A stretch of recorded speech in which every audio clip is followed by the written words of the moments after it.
Dal 31 dicembre dove avevamo il prezzo basso, l'ultima parte delle accise che sono aumentate, il prezzo è andato alle stelle.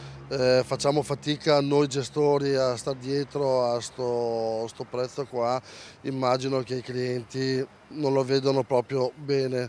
Una crescita inesorabile quella dei prezzi dei carburanti, a testimoniare Luca Bertin, gestore di questo impianto di Bassano. Sul rincaro si attendono le decisioni del governo che potrebbe tornare al taglio delle accise, decisioni attese dai cittadini. Secondo lei il governo deve intervenire sul prezzo? Raga, porco cane, anche per me che sono pensionato di qui, stretti anche. Ai gestori in tasca non resta nulla di questi aumenti, precisa Bertin. Per un gestore neanche 5 millesimi, per il cliente deve fare non dico il doppio del carburante di prima, ma quasi.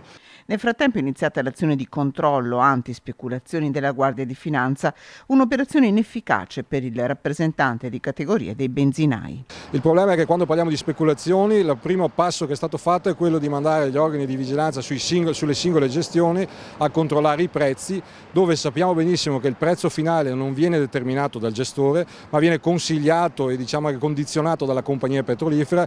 Quindi più aumenta il prezzo e diminuiscono le vendite, meno i gestori riescono a guadagnare. Sicuramente non sono i gestori che possono speculare sul prezzo della benzina.